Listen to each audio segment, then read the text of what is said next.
चलिए गाइस, तो आज जो हम करने वाले हैं दैट इज बीएसटी का टेक्निक्स। और पहली टेक्निक जो टेलर ने बताई थी, उस टेक्निक को हम बोलते हैं फंक्शनल फोरमैनशिप। अब ये टेक्निक बहुत इंपॉर्टेंट है, ध्यान से सुनना।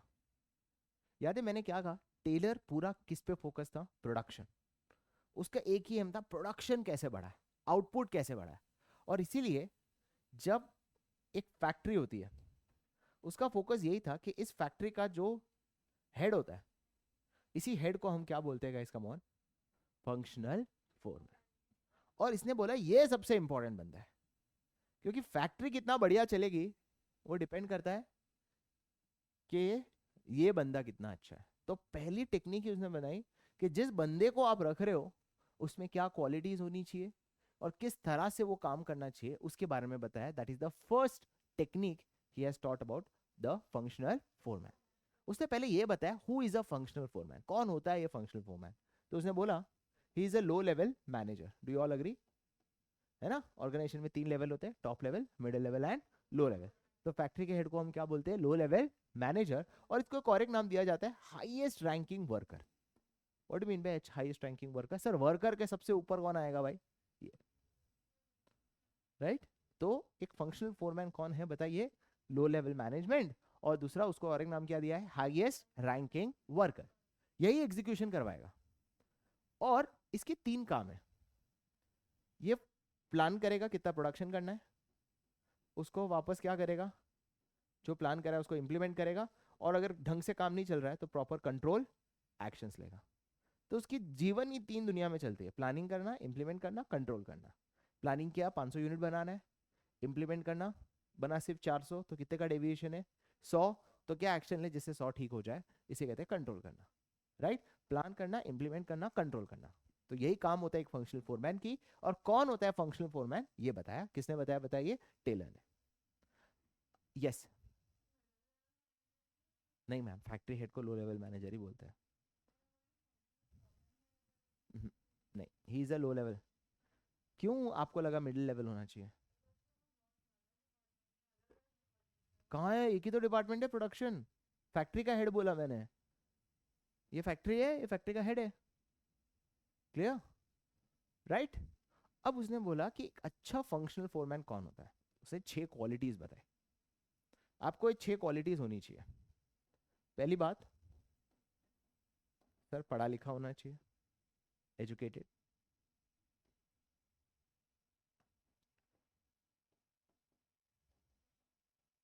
अच्छा, एजुकेटेड एंड इंटेलिजेंट। वाह। हम तो अभी तक समझते थे पढ़ा लिखा मतलब बाय डिफॉल्ट इंटेलिजेंट। पर टेलर तभी समझ गया नहीं, जरूरी नहीं है। एजुकेटेड और इंटेलिजेंट दोनों अलग चीज है। एंड आई थिंक तुम सबको पता है ना? स्पेशल नॉलेज, मतलब जिस प्रोडक्ट के लिए आप कर रहे हो उसकी नॉलेज उसके पास स्पेशल होनी चाहिए, तभी तो वो प्रोडक्शन का हेड होगा यार। कार बनाते हो तो उसकी कार बनाने की स्पेशल नॉलेज उसके पास होनी चाहिए। अच्छी जजमेंट कर सको। किसी को पता है जजमेंट का मतलब क्या होता है? जजमेंट वर्ड जज से आया है। और जज क्या करता है? जजमेंट देता है। तो कैसे देता है? सब सोच के, सबके विचार को समझ के, एकदम डीप एनालिसिस करने के बाद अपना जजमेंट देता है। इसी को हम कहते हैं जजमेंट। कि आप सोच समझ के डिसीजन लो, ऐसे ही हवा में फैक्ट्री के हेड हो। Is that clear? नेक्स्ट बोला आपको रणवीर सिंह होना है, मतलब एनर्जेटिक होना है, फुल। है ना? एनर्जेटिक मतलब आई डोंट मीन के ये एनर्जेटिक मतलब आपकी पॉजिटिव एनर्जी ही वर्कर को मोटिवेट करेगी। आप अरे कर लेना ना काम, ये वो। तो वर्कर भी उसी फ्लो में रहेंगे। Guys, it's always that the energy has to flow in a very positive way. And last most important, कि ही शुड बी सच्चा। राइट। और टेलर इतना स्मार्टली बोलता है कि ये 6 क्वालिटी आपको एक बंदे में नहीं मिलेगी।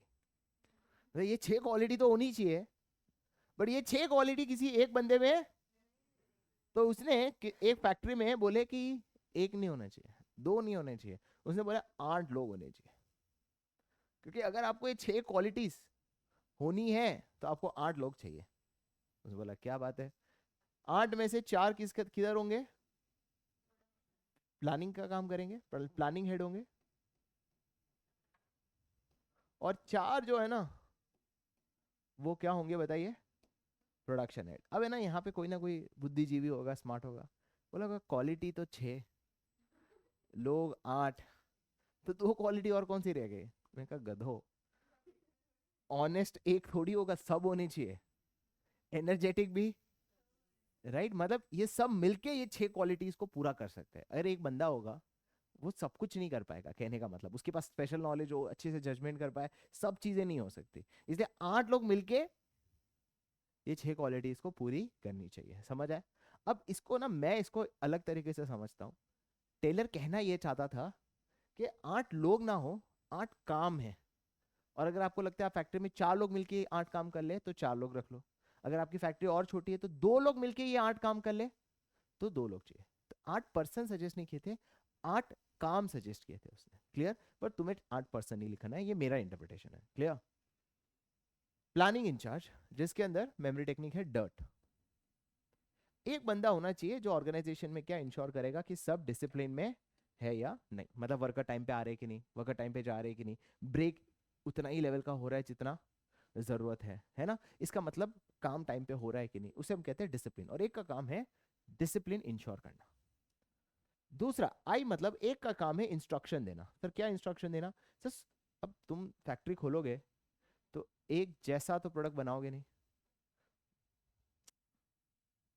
दूसरा क्या है बताइए? Instruction clerk. अब इसका काम क्या है? इंस्ट्रक्शन देना। सर इंस्ट्रक्शन क्या देना? सिंपल है यार, आज कपड़े की फैक्ट्री खोल के बैठा हूँ, हर दिन के सेम कपड़ा तो बनेगा नहीं, और मशीनें भी इतनी सारी होती है, तो कौन से कलर का कपड़ा बनना है, कैसे यूज करना है, वर्कर को हर दिन समझाना पड़ता है। थोड़ी वर्कर इंटेलिजेंट है, ऑटोमेटिक सब हो जाएगा, नहीं ना। तो एक कंधा होगा जो इंस्ट्रक्शन देगा कि आज कैसे काम करवाना है। क्लियर? तीसरा काम क्या बताया? Root clerk. और इसका मतलब है ना, मुझे कब पता चला? पता है जब मैं एक बंदे से मिला। एक बंदा मिला मुझे, नाम नहीं बताऊंगा, but he works in L N T, सबने सुना है, बहुत बड़ी कंपनी है L N T. He was an engineer. बढ़िया। उसने आईआईटी से पढ़ाई की है, तो ऑब्वियस की बात है उसकी बात तो सुनूंगा ही। मैंने बोला यार तू आईआईटी से पढ़ा है, तू इंजीनियर बना है, तेरा काम क्या था? तो बोलता है मेरा काम था रूट क्लर्क। मतलब क्या? रूट क्लर्क मतलब मेरे को ये डिसाइड करना है कि इतनी सारी मशीन में से कौन सी मशीन को आज यूज करना है, बस। That's called root clerk. क्या बात कर रहा है, इतना पढ़ने का फायदा इतना है? उसने बोला नहीं। मतलब फॉर एग्जाम्पल देखो, एक ऑर्गेनाइजेशन में, जैसे मैं एक सिंपल एग्जाम्पल देता हूँ, एक फैक्ट्री में सपोज पहले कपड़े को सुखाया जा रहा है, प्रोसेस बता रहा हूँ, ठीक है? ग्रे कपड़े को सुखाया, फिर उसको प्रोसेस किया, फिर उस पर सपोज कलर डाला, सिंपल बता रहा हूँ, ऐसा होता नहीं है, और फिर उसके ऊपर प्रिंटिंग की। ठीक है? ये 4 हुआ। अब पहला प्रोसेस क्या बोला था? हाँ, मतलब ड्राई करना कपड़े को, राइट? उसके 2-3 प्रोसेस होंगे। अगर तुम बालोतरा गए हो या कहीं और गए हो तो सुखाने का देखा होगा, एक फैक्ट्री होती है, पूरा ऐसे कपड़ों से लगाया गया होता है, राइट? अलग अलग प्रोसेस है, अलग अलग फायदे के लिए। दूसरा तरीका क्या है? प्रोसेस करना। अब प्रोसेस करने के अलग अलग प्रोसेस होंगे और अलग अलग मशीन होगी, तो कौन सी मशीन यूज करनी है वो कौन बताएगा? Root clerk. कलर, अरे सब थोड़ी हरा पहनेंगे, कोई हरा पहनेगा, कोई लाल पहनेगा, कोई कुछ भी पहनेगा, हर एक की अलग अलग मशीन होगी, तो उसमें से एक सिलेक्ट करनी है। और प्रिंट, किसी को फूल चाहिए, कोई शर्ट में अलग अलग डिजाइन चाहिए, तो अलग अलग डिजाइन के लिए अलग अलग मशीन चाहिए। तो आज मेरे प्रोडक्शन में क्या मशीन क्या सिस्टम सेट करेगा, उसका काम को क्या बोलते हैं? इसका कमॉन रूट है, समझ? और ये कोई छोटा काम नहीं है, क्योंकि एल में होती है कम से कम एक फैक्ट्री में, मतलब एक बड़ा से लेवल पे, कम से कम उसने मुझे बताया था 2,500 मशीन है। 2,500, हाँ इतनी तो होगी ना, इतनी बड़ी कंपनी है एल लार्सन एंड टोब्रो, ये सब स्टील्स बनाती है। तो 2,500 मशीन में से उनको कोई आज सिलेक्ट करने होंगे। अब उस पर भी स्टडी होती है, उनको 2,500 मशीन याद होनी है, फिर उनको ये डिसाइड करना है ये आउटपुट के लिए कौन सी मशीन सही रहेगी, और फिर वो उसको बता देंगे ये मशीन आज यूज़ करना है। रूट ये बताएंगे कि कैसी मशीन को कहाँ यूज़ करना है। इट्स अ डिफिकल्ट टास्क, इतना आसान थोड़ी है। Is that clear? And last कौन है बताइए? Time and cost sheet clerk. Sir ये कौन है time and cost sheet clerk? तुम्हें पता होना चाहिए, अगर तुमने देखा हो कभी फैक्ट्री गए हो, तो बैच में प्रोडक्शन होता है। एक बैच जाता है, फिर दूसरा बैच जाता है, फिर तीसरा बैच जाता है। तो हर बैच कितने बजे गया उसका लॉग मेंटेन करेगा। लॉग मतलब पता चलता है ना, रिकॉर्ड, कितना खर्चा हुआ उस बैच में, वो मेंटेन करना। तो एक का काम है सारा लॉग मेंटेन करना, कितने टाइम पे एक बैच गया, कितना खर्चा हुआ। तो ये 4 लोग प्लानिंग में काम आएंगे। पहला काम डिसिप्लिन इंश्योर करना, दूसरे का काम इंस्ट्रक्शन देना, आर रूट, एंड टी मतलब time and cost sheet clerk, और इसी को हम बोलते हैं गाइस कम ऑन डर्ट। ठीक है, अब जब प्रोडक्शन हो रहा हो उसके बाद 4 लोग चाहिए, उसने बताया, जिसका मेमोरी टेक्निक है गर्ल, गैंग बॉस, आई मतलब इंस्पेक्टर, आर मतलब रिपेयर बॉस, और एल तो कुछ नहीं था, अच्छा एल साइलेंट है, S speed boss. Gang boss, अच्छा बॉस मतलब ये लोग उनके बॉस नहीं, ऐसी नाम है गैंग बॉस। गैंग बॉस का काम क्या पता है? इतनी मशीन है, 2500 मशीन होगी तो सब थोड़ी चल रही होगी, उसका काम खाली ये चेक करना है कि सब मशीन रेडी टू यूज है या नहीं, बस उसका काम यही है ना? तो उसका काम किसका है? Gang boss. और उसको लगता है कोई मशीन खराब है तो किसको इन्फॉर्म कर देगा? वो रिपेयर बॉस वाला, है ना? वो ना, कोई मूवी देखी है तुमने, वो इसमें गोविंदा कहता अब भी ठीक करता हूँ, क्रेन होती है वो, गाइस क्या कर रहे हो, तुमने वो सीन नहीं देखा कॉमेडी का? देखो मजा आ जाएगा, मतलब इफ यू लाइक कॉमेडी। खट्टा मीठा, हाँ वीएसटी का एक सवाल पूछ लो, नहीं मूवी, हाँ खट्टा मीठा मूवी नहीं देखी?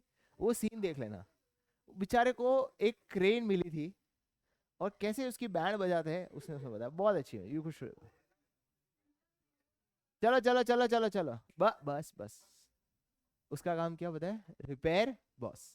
क्लियर हो गया? तो जिस मशीन प्रॉपर रेडी है कि नहीं वो कौन चेक करेगा? Gang boss. उसको लगा कोई मशीन प्रॉपर काम नहीं कर रहा है तो वो किसको इन्फॉर्म करेगा? जिसका काम है रिपेयर करना। इंस्पेक्टर का काम क्या है कि जो बैच से आउटपुट निकलता है उसकी क्वालिटी चेक करना, कि सब क्वालिटी बराबर है या स्टैंडर्ड क्वालिटी है कि नहीं। और लास्ट क्या है? जिसका इंश्योर करना टाइमली प्रोडक्शन होना। मेरा एक सवाल है, स्पीड बॉस समझ रहा है? जिसका काम क्या है? टाइमली का प्रोडक्शन हो रहा है कि नहीं वो चेक करना। तो स्पीड बॉस को बताएगा कौन, मतलब उसके पास वो इनपुट कौन आए, कहाँ से मिलेगा? सर ये लॉग मेंटेन करता है, इस लॉग से स्पीड बॉस को पता चलेगा कि भाई सबने बराबर किया है या नहीं, तो नहीं किया है तो क्या करना चाहिए ताकि टाइमली खत्म हो जाए। समझ आया? तो अगर कल, मतलब उसने अब ये 8 जन बताए, आप 8 को अगर 2 बंदे में 4 4 काम डिवाइड कर लो तो भी हो जाए, अगर काम कम हो। समझ आया? तो अगर कल मुझे लगे क्या मेरी मशीन काम नहीं कर रही है तो किसको पूछूंगा? Repair boss. रिपेयर बॉस से मुझे पता ही नहीं चला तो किसको बोलूंगा कि भाई तूने देखा क्यों नहीं? Is that clear? अगर पता चला टाइम पे काम क्यों नहीं हो रहा, किसको पूछूं? Speed boss. स्पीड बॉस में बस डेटा नहीं आया, किसने ये ढंग ये मशीन डिसाइड की थी, घटिया मशीन है, रूट क्लास। राइट, वर्कर को कुछ समझ नहीं आ रहा। हर प्रॉब्लम का स्पेसिफिक बंदा है, ऐ समझ, ताकि ऑर्गेनाइजेशन में ये 6 चीजें हो सके, ताकि फैक्ट्री में काम सबसे एफिशिएंट हो। इसी को हम कहते हैं अ फंक्शनल फोरमैन। समझ आया? ये अकेला टेक्निक 6 मार्क का पूछते हैं।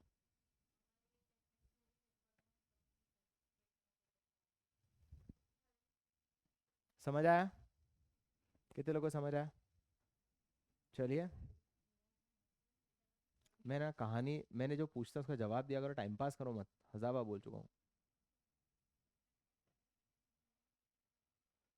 चलिए गाइस, फंक्शनल फोरमैन, क्या लिखा है मैंने फंक्शनल फोरमैन के बारे में? He is a low level and high ranking, he is a pivot worker, मतलब सबसे टॉप पे आता है, जिसका काम है पहले प्लानिंग करो, फिर इंप्लीमेंट करो, और फिर इसका एक ही फोकस है कि अगर परफॉर्मेंस अच्छी होनी है तो एक फंक्शनल फोरमैन में क्या क्या क्वालिटीज होनी चाहिए? सर पढ़ा लिखा और इंटेलिजेंट, दोनों लिंक है ना?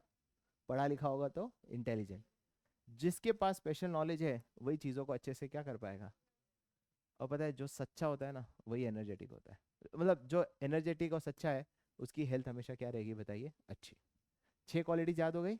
Educated, intelligent, special knowledge, honest and good health, और जो भी, no single person can fit them all. मतलब क्लियर बोला भाई, ये 6 क्वालिटी किसी एक बंदे में, तो कितने बता दिए? 4, 4 अंडर प्लानिंग जिसका मेमोरी टेक्निक डट, एंड 4 अंडर प्रोडक्शन इंचार्ज जिसका मेमोरी टेक्निक गर्ल्स, जहां एल साइलेंट है। डी का मतलब डिसिप्लिनरी, जिसका काम है डिसिप्लिन इंश्योर करना। आई का काम है इंस्ट्रक्शन क्लर्क, जो इंस्ट्रक्शंस देगा। रूट का क्ला में क्या स्पेसिफिक रूट होगा प्रोडक्शन का, and time and cost sheet, जो obviously time and cost sheet maintain करेगा। जो मैंने लिखा वही सेम टू सेम है, क्योंकि मैंने ही लिखा है तो। गैंग बॉस जो चेक करेगा सारी मशीन रेडी है या नहीं है, तो किसको इन्फॉर्म करेगा? जी। स्पीड बॉस का काम क्या है कि इंश्योर करना टाइमली कंप्लीशन हो जाए, और इंस्पेक्शन क्या चेक करेगा? क्वालिटी। सिंपल, याद हो गया, राइट? अगला हम करने वाले हैं, और अगला जो हम करने वाले हैं वन ऑफ द मोस्ट, मतलब मेरे लिए जीवन में अगर कोई सबसे बढ़िया टेक्निक है जो आज के टाइम पे भी इम्प्लीमेंट होती है, वो है अगला वाला, मतलब वन ऑफ माय फेवरेट, मतलब मुझे ये समझाने में बहुत मजा आता है। बस आ ही रहा हूँ। स्टैंडर्डाइजेशन एंड सिंप्लीफिकेशन, बहुत गजब चीज है। इसने फूड इंडस्ट्री में तहलका मचा दिया, मचा ही दिया है ना। मैकडोनल्ड कहाँ पे होता है? मैकडोनल्ड की कंपनी कहाँ है? अमेरिका। और इधर शाहीबाग में भी वो बर्गर बेच रहा है, जबकि उसको पता भी नहीं होगा कि बनाने वाला कौन है, पर output exactly same, taste exactly same. Sir Ahmedabad के शाहीबाग में चले जाओ या गुवाहाटी के कोई गांव में अगर मैकडोनल्ड हो, वहां चले जाओ, आपको टेस्ट, शेफ एक नहीं है। It is because of one of the best process called standard. गजब है। और इसके बारे में मुझे कैसे पता चला? सर आप थोड़ी मैकडोनल्ड गए, मैं नहीं गया, बट मेरी लाइफ में मैंने एक बहुत अच्छी चीज़ की कि मैंने इंटर्नशिप की थी। और जब मैंने इंटर्नशिप की है, मैंने ऑब्वियसली ऑडिट किया था। आई वाज, मैं जब सीए कर रहा था तो मैंने इंटर्नशिप की। अब इंटर्नशिप में आपको बेस्ट फ़ायदा क्या मिलता है? आपको ऑडिट करने को मिलता है। ऑडिट करने का मतलब चेक करने का, और बेस्ट काम है, क्योंकि आप जो सवाल पूछो सामने वाले को जवाब। और मेरे को मिला चांस कहाँ पे पता है? बारबेक्यू नेशन, आई थिंक तुमने सुना होगा। Barbeque Nation best. जय, सुबह मैं सारा काम कर लेता था, ये पेपर वेपर का सब, दोपहर को मैं शेफ़ के साथ बैठता था। और मैंने उससे पूछा, भाई तुम कैसे कर लेते हो, सब जगह आप जाते हो क्या? ऑब्वियसली उस टाइम तो मुझे आइडिया ही नहीं था स्टैंडर्डाइजेशन क्या था। मैंने बोला यार हर बारबेक्यू नेशन में सेम टेस्ट कैसे मिलता है? तब उसने मुझे समझाया क्या होता है स्टैंडर्डाइजेशन। उसने बोला क्या होता है स्टैंडर्डाइजेशन का, पहले डेफिनेशन समझाया क्या होता है। Setting up of standard. Standard का मतलब क्या कि हर चीज एक जैसा ही होना चाहिए। मैंने बोला हर चीज मतलब क्या? तो उसने मुझे समझाया ये 4 शब्द में। इसका मतलब क्या? डब्ल्यू मतलब वर्किंग कंडीशन। चले जाओ कोई डोमिनोज में, कलर डिफरेंट लगेगा, एक जगह ब्लू एक जगह ग्रीन, नहीं ना, सेम। टेबल भी सेम, किचन भी सेम, मशीन्स भी सेम, एम्प्लॉय के कपड़े भी सेम, बस एम्प्लॉय अलग, है ना? सर ऐसा क्यों? क्योंकि पहली बात, वो कहता है कि खाने से पहले कस्टमर को सेम फील आना जरूरी है। खाना टेस्ट दे दो, पर अगर एनवायरनमेंट सेम नहीं है, वो कुछ ना कुछ कमी तो निकालेगा। क्योंकि एक टेस्ट, एक एक्सपीरियंस जो होता है, वो सिर्फ टेस्ट से नहीं होता है, वो एक्सपीरियंस से होता है। और वो एक्सपीरियंस कब मिलता है? जब वो सेम फीलिंग, वो टेबल सेम, वो प्रोसेस सेम, तब जाके। तो उसने बोला वर्किंग कंडीशन सेम होना चाहिए। क्या कोई भी मैकडोनल्ड में जाओ सेम होता है? कोई भी डोमिनोज में जाओ सेम होता है? जी हाँ। आर रॉ मटेरियल भी सेम। इसमें मेरे को एक सवाल आया, मतलब मैंने उससे पूछा, उसमें बहुत वो ऐसा, मैंने बोला जैसे आलू तो कॉमन है, पर आलू हर जगह सेम तो नहीं हो सकता, तो तुमने टेस्ट सेम कैसे करते हो? उसने बोला वो मैं बता दूंगा, बट रॉ मटेरियल भी आप जहां से अक्वायर करोगे वो भी क्या होना चाहिए? सेम। अब मैं बताऊंगा मैकडोनल्ड कैसे करता है। Third, time. बर्गर बनाने का जो एवरेज टाइम है वो भी क्या होना चाहिए? सेम। एंड प्रोसेस भी सेम। सर प्रोसेस का मतलब क्या? सर वो बोलते हैं, अब जैसे एक बंदा है, मैं तो सिंपल एग्जांपल देता हूँ। अब मैकडोनल्ड है, मैकडोनल्ड में हालांकि बनता कुछ नहीं है, सब कुछ अलग अलग जगह से आता है, वहाँ पे खाली क्या होती है? असेंबली होती है। मैंने बोला सर असेंबली भी हो, है तो इंसान। अगर इंसान है तो सॉस डालेगा तो कभी ज़्यादा डालेगा, कभी कहीं से पता चलेगा कि सेम है? उसने बोला सर प्रोसेस वैसा है ही नहीं। वहाँ पे एक मशीन लगी है, आपको खाली एक बार प्रेस करना है, क्वांटिटी उतना ही निकलेगा, ना ज़्यादा ना कम, सब सेम।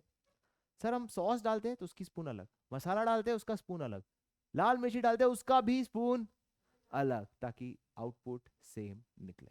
इसे कहते हैं प्रोसेस। हर जगह स्टैंडर्डाइजेशन चाहिए। Working condition, raw material, A for activities and P मतलब प्रोसेस। हर जगह अपने को क्या सेट करना है, एक स्टैंडर्ड। जिस दिन आपने ये स्टैंडर्ड सेट कर लिया, अब आपके लिए शेफ मैटर नहीं करता, आपका सिस्टम ही आपको वो आउटपुट बना के दे देगा। इसी को हम कहते हैं स्टैंडर्डाइजेशन। इसकी शुरुआत मैकडोनल्ड ने की थी गाइस।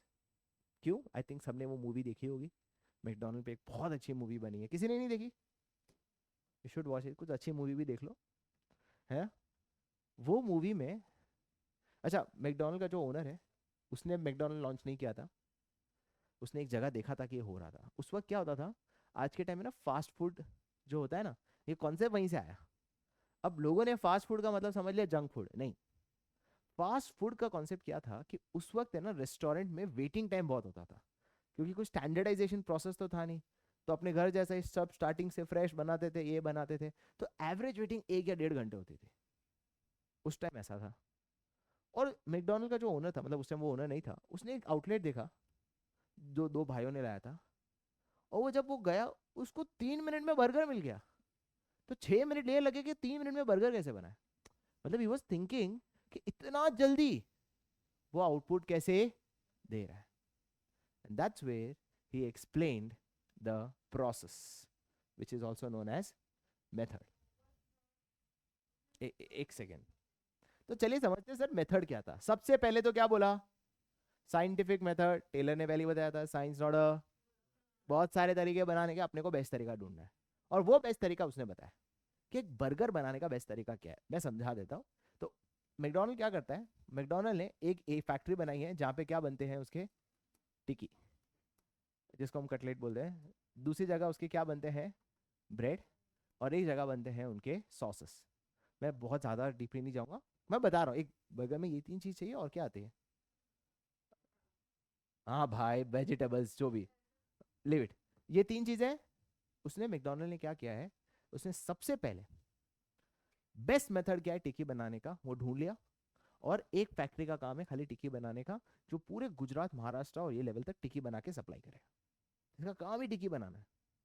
अच्छा, कैसे तुम्हें पता है ना, एक टिक्की की शेल्फ लाइफ होती है 6 महीने, डीप फ्रीज होता है। आप लाओ, गरम करो, आजकल सब वही करते थे। एक जगह ब्रेड बनता है मैकडोनल्ड का, और एक जगह क्या बनता है, सॉस। सब बेस्ट तरीके से बेस्ट मेथड ढूंढा, कैसे बनाते बेस्ट तरीका ब्रेड बनाने का।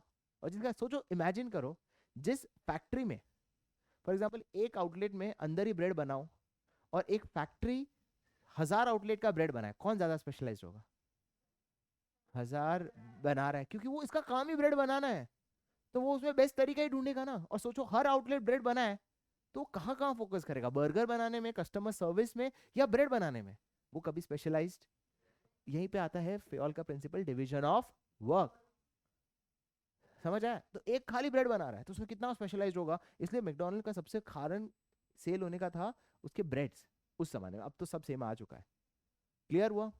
फिर इसका काम क्या है, सीधा ये एक जगह पे क्या होने वाली है, आउटलेट में सेल, सारे आउटलेट्स में। अब बताओ, टेस्ट सेम नहीं आएगा? रॉ मटेरियल स्टेप्स, टिक्की तो एक जगह ही आ रही है ना, तो उनको तो सारे आलू एक जगह से ही लेना है। अगर परचेज अ फार्म में और बैकवर्ड इंटीग्रेशन नहीं जाना चाहता, मतलब वो कुछ ना कुछ करके रॉ मटेरियल एक ही जगह पे आ रहा है, ब्रेड एक जगह पे बन रहा है, सॉस एक जगह पे बन रहा है, मतलब जा रहे जो इंग्रेडिएंट है वो स्टैंडर्डाइज हो गए, अब एक जगह पे आ गए। अब मुझे किसको ट्रेन करना है, लेबर को। पर इमेजिन करो, क्या वो लेबर कभी भी घर जाके मैकडोनल्ड जैसा बर्गर बना सकता है? क्योंकि ना उसको टिक्की बनाना आता है, ना उसको ब्रेड बनाना आता है, ना उसको सॉस बनाना आता है।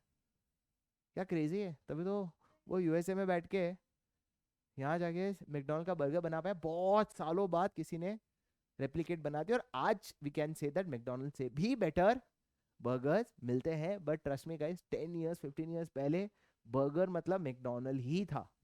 हम कह रहे हैं ना, मैं अंकलेश्वर में होता था, मैं सूरत जाता था खाली मैकडोनल्ड का बर्गर खाने। It use to be 2 hours journey bike पे, क्योंकि कार तो थी नहीं, राइट? 11 में कौन कार देगा, तो बाइक पे जाता था, मतलब इतनी डिमांड है, राइट? ओके गाइस, सो ये सारी चीज़ें एक जगह पे आता है। अब मुझे खाली उस बंदे को क्या सिखाना है, वर्कर को कैसे स्टैंडर्डाइज तरीके से आपको असेंबल करना है। So there is a fix machine, हम आगे पढ़ने वाले मोशन स्टडी, जो इसी को कॉम्प्लीमेंट करता है कि कैसे उसने एक प्रोसेस बताया ताकि टाइम पे क्या हो जाए, प्रोडक्शन खत्म। सो मेथड क्या है बताइए, सबसे पहले क्या ढूंढो बताइए, साइंटिफिक मेथड से बेस्ट तरीके ढूंढो। Is that clear? फिर उसको फर्दर क्या करो बताइए, रिफाइन मतलब तुम्हें लगता है कि इसको और अच्छा कर सकते हो तो वो ढूंढो। ढूंढने के बाद अब वो आपका क्या बन गया बताइए। बस अब यही मेथड चलेगा और कोई मेथड चलने वाला नहीं है। इसके लिए जो टेक्निक यूज करने वाले ये हम आगे पढ़ने वाले हैं, motion study, time study, work study, ये हम आगे पढ़ने वाले हैं। Is that clear guys? समझ आया? सबसे पहले हमने क्या पढ़ा? What is standardization? Setting up of standard for each and every activity. क्या क्या एक्टिविटी? डब्ल्यू मतलब वर्किंग कंडीशन, आर मतलब रॉ मटेरियल प्रोक्योरमेंट, ए मतलब all the other activity, and P मतलब पूरा का पूरा प्रोसेस। क्लियर? उसके लिए पहले क्या ढूंढोगे? मेथड क्या होगा बताइए? साइंटिफिक मेथड से तरीका ढूंढो। वो साइंटिफिक मेथड से आप ढूंढो what is the best way to do a particular job. फिर उसको फर्दर क्या करो? रिफाइन। अब जो डेवलप होगा वो तुम्हारा कौन सा मेथड होगा? अब उसके लिए जो टेक्निक्स है ये नाम आपको याद हो जाएंगे जब हम अलग अलग टेक्निक्स पढ़ने वाले हैं। Is that clear? ऑब्जेक्टिव क्या है? पर्पस क्या था? पहले दो ऑब्जेक्टिव मैकडॉनल्ड को पूरा करता है, to obtain excellence in the quality of, quality में ऊपर नीचे नहीं होगी, हर जगह ब्रेड सेम मिलेगा, हर जगह टिक्की का सेम टेस्ट होगा, to obtain excellence in the quality of material, to obtain excellence in the performance of man and, जो लोग है उसका भी स्टैंडर्डाइजेशन तरीका है, जो मशीन है उसका भी स्टैंडर्डाइज तरीका है। राइट? अगर तुम्हें देखना हो ना गाइस, आजकल तो यूट्यूब, मतलब मैं क्या कहता हूँ कि पहले ना हम लोग को कुछ देखना हो तो हमें जाना पड़ता था फैक्ट्रीज में। तुम तो कुछ नहीं कर सकते, यूट्यूब में खाली लिख लो मैकडोनल्ड में एम्प्लॉय कैसे बनाता है, वो वीडियो बना देगा। और नहीं मिल रहा है, चैट जीपीटी को पूछ लो, वो जेमिनी को पूछ लो, वो ढूंढ के दे देगा वो वीडियो। वो वीडियो देखो, तुम्हें पता चल जाएगा कितना स्टैंडर्डाइज तरीका होता है एक आउटपुट बनने में। तुम्हें और मजा आएगा समझने में कि कितना हम आगे बढ़ चुके हैं स्टैंडर्डाइजेशन में। एंड लास्ट क्या, फर्स्ट क्या लिखा? Standard in excellence in quality of material, to obtain standard in excellence in the performance of man machine, and तीसरा to reduce unnecessary process। Sir McDonald पागल नहीं है कि 70 साल हो चुके हैं और अभी तक उसने पिज्जा नहीं लाया? चाहे मैकडोनल्ड को पिज्जा बनाना नहीं आएगा? आ ही सकता है। राइट? पिज्जा हट को बर्गर बनाना नहीं आ सकता? आ ही सकता है। ये लोग कभी दूसरे फील्ड में क्यों नहीं गए? एक चीज हमेशा याद रखना, स्टैंडर्डाइजेशन तभी पॉसिबल है जब आप लिमिटेड प्रोडक्ट्स बनाओगे, लिमिटेड साइज बनाओगे एंड लिमिटेड कैरेक्टरिस्टिक्स बनाओगे, तभी पॉसिबल है स्टैंडर्डाइजेशन। वरना तुम मुझे बता दो एक मल्टी क्यूजिन रेस्टोरेंट जिसके 100 आउटलेट हो पूरे इंडिया में, एक तो बताओ, एक तो बताओ। नहीं है गाइस। भाई 100 आउटलेट किसे कहते हैं पता है? मुझे बता दे, दूसरा अभी खुला है उसने, एंड वेरी लेस चांसेस है कि वो इतना स्टैंडर्डाइज करके इतना सक्सेसफुल हुआ, क्योंकि नहीं पॉसिबल है। इतने प्रोडक्ट में कैसे स्टैंडर्डाइजेशन लाओगे? तो उसने यही बोला, अननेसेसरी प्रोडक्ट हटाओ और टीसीएस फॉलो करो। क्या फॉलो करो? टीसीएस सुना है ना? कंपनी, कंपनी नहीं, यहाँ पे समझना, टाइप, बर्गर, उससे ज्यादा fries, characteristics and size, small, medium, large. अब Maharaja. Right? Is that clear guys? समझ आया? तो ऑब्जेक्टिव क्या है? Excellence in the performance of ये, सेकंड क्या? Excellence in the performance of man and machine, और टीसीएस को फॉलो करना। टीसीएस मतलब limited type, limited size, limited character, ज्यादा नहीं, क्योंकि जितना वर्सेटाइल जाओगे उतना स्टैंडर्डाइजेशन कम होगा। राइट? और यही चीज हुई है, तुम जितने भी रेस्टोरेंट गए होंगे ना, वो लगे यार वो जैसे, इट्स माय ओपिनियन, मैं कह नहीं रहा हूँ कि जो मैं कह रहा हूँ सही है, मुझे ऐसा लगता है, किस किस ने हॉको इटरी में, हॉको 1947 ना 19, राइट, 1947 वाला, 1948 ऐसा वाला जो हॉको की है, मैं आज भी जाऊंगा तो नवरंगपुरा वाले में जाऊंगा जो उसका मेन है, जो एस डी एफ में, वहां नहीं जाऊंगा बिकॉज मुझे वो टेस्ट नहीं लगा। राइट? मैं महफिल भी जाऊंगा तो वो जो छोटा वाला जो है ना, उधर ही जाता हूँ, उधर नहीं तो बाजू में, हालांकि टेस्ट सेम होगा पर मेरे को एनवायरमेंट सेम नहीं लगता। हो सकता है नॉस्टैल्जिया होगा, बहुत सालों से जा रहे हो उधर। राइट? वो एनवायरमेंट वो क्रिएट करके नहीं दे रहे क्योंकि वर्किंग कंडीशन उनका सेम। राइट? मेरे लिए वर्किंग कंडीशन भी मैटर करता है, वो नॉस्टैल्जिया फीलिंग देती है भाई वो जगह। समझ आया? ऐसा बहुत आउटलेट्स हुए हैं जिन्होंने एक जगह जबरदस्त चल रहा है, दूसरी जगह उनका चल, क्योंकि स्टैंडर्डाइजेशन करना उतना आसान नहीं है। जितने भी स्टैंडर्डाइज किया लिमिटेड है। अब जैसे एमएमवी देखोगे तो वो तुम्हें बर्गर मिलते हुए नहीं दिखेगा, वो वड़ा पाव में ही है तो वड़ा पाव ही बेचेगा। समझ आया गाइस? क्लियर हुआ ये स्टैंडर्डाइजेशन? अगेन ये 6 मार्क का क्वेश्चन है। Right? 2 mark definition, 2 mark objective, 2 mark method. Clear हुआ? मजा आया स्टैंडर्डाइजेशन?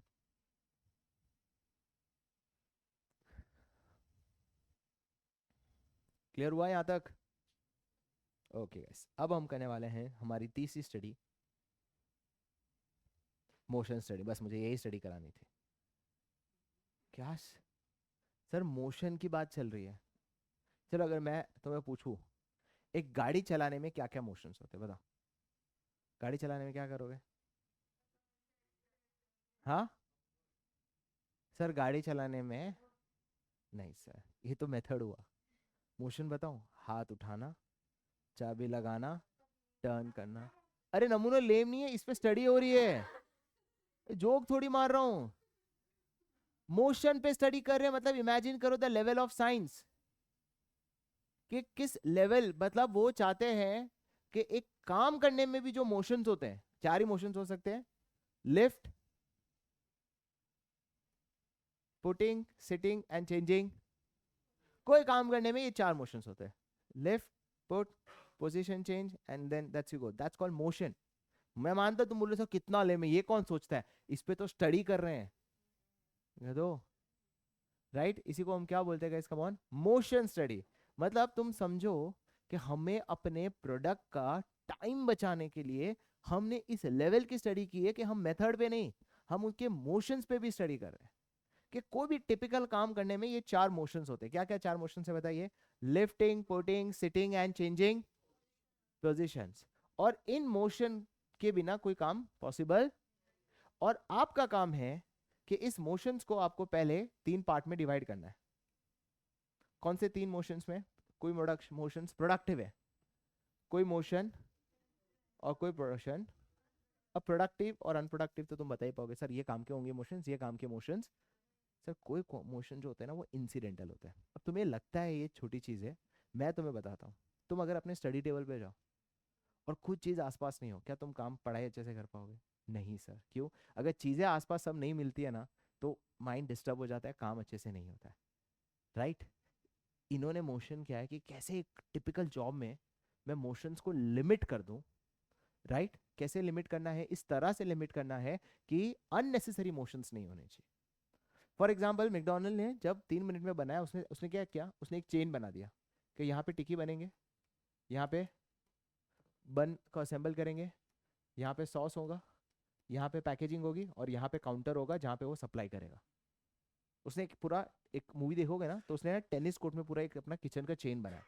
उसने बोला मेरा पर्पस ये है कि जब वो बर्गर बनाएगा वो ये सिर्फ टिक्की बनाएगा, जिसका काम है खाली बर्गर है तो वो सिर्फ बर्गर, जिसका काम है सॉस डालना वो सिर्फ सॉस करेगा, तो अननेसेसरी मोशंस नहीं होंगे, उसको कहीं जाना वाना नहीं होगा, और बाजू बाजू में ही पास ऑन करना है। याद है मैंने उस दिन तुम्हें बताया था मैकडोनल्ड ने बहुत सारे पैसे बचा दिए थे अननेसेसरी मोशंस के लिए, एक छोटा सा ग्रेविटी का यूज किया है ना, और क्या किया, ऊपर से खाली बन को पुश किया, नीचे चला गया, ताकि अननेसेसरी मोशंस ना हो। क्या, तुम जाओ अच्छे से ऑब्जर्व करो, वो बर्गर कैसे देता है, कोई देने थोड़ी आता है, वो काउंटर से बर्गर लेता तो है। अरे आज अगली बार जाना मैकडोनल्ड में, चेक करना कि जब वो तुम्हें बर्गर देता है वो लेता कहाँ से, वो पीछे जाता है तो। तो यहाँ शाहीबाग वाले फॉलो ही नहीं करते होंगे, बट क्या बात करो, पॉसिबल ही नहीं है, मुझे देखना पड़ेगा शाहीबाग में कैसे होता है, बट 100% मैं श्योर हूँ कि वो जो चेन है वो फॉलो होता है। 100% मैं श्योर, पॉसिबल ही नहीं कि वो अंदर जाके बर्गर लेके आता होगा, या तो उनके स्टाफ कम होंगे, या शाहीबाग की तो बात ही अलग है, हैव नो आइडिया। बट आप कितने भी मैकडोनल्ड आउटलेट में जाओ आपको वो दिखेगा, जब दिखेगा ना एक फोटो भेज देना तो मैं प्रूफ भेज दूंगा बस। Is that clear guys? Right, focus. आपका काम क्या है, सारे अननेसेसरी मोशंस को क्या करना है बताइए, एलिमिनेट, ताकि कम से कम टाइम में आपका आउटपुट ज्यादा निकले। उसके लिए आप तीन चीजें यूज कर सकते हो मोशंस को, कौन से प्रोडक्टिव है कौन से अनप्रोडक्टिव है उसके लिए, या तो कलर्स यूज कर लो या तो वेरियस, मतलब प्रोडक्टिव है तो रेड कलर, अनप्रोडक्टिव है तो ग्रीन। अच्छा सर ये इंसिडेंटल मोशन क्या होता है? इंसिडेंटल मोशन मतलब ये वो मोशन है जो बर्गर बनाने में हेल्प नहीं करेगा, मतलब एग्जांपल बर्गर ले रहा हूँ, बट उसके बिना बर्गर नहीं बन सकता। एग्जांपल, सर बर्गर बनाने में सॉस आपको चाहिए, that's the process of pushing down, but पहले सॉस तो भरना पड़ेगा ना उस मशीन में, तो वो प्रोसेस में नहीं दिख रहा, पर क्या उसके बिना वो प्रोसेस हो सकता है? तो उस मोशंस को हम क्या बोलते हैं, इंसिडेंटल। इंसिडेंटल का मतलब क्या हुआ, वो उसके बिना आपके मेन मोशंस पॉसिबल नहीं है। समझ आया? राइट तो आपका क्या है, मोशंस क्या होते हैं काम करने के चार, लिफ्टिंग, पुटिंग, सिटिंग एंड, और इन मोशंस को आपको कितने पार्ट में डिवाइड करने हैं, तीन, प्रोडक्टिव, अनप्रोडक्टिव और इंसिडेंटल। और आपका काम क्या है कि सारे के सारे कौन से मोशंस, अनप्रोडक्टिव मोशंस को क्या करना है, एलिमिनेट। कैसे करेंगे उसके लिए आप स्टॉप वॉच यूज कर सकते हो, colours and symbol. Is that clear guys? आज हमने वो 3 टेक्निक कर लिए, नेक्स्ट क्लास हम बाकी के 4 टेक्निक्स करेंगे। वेल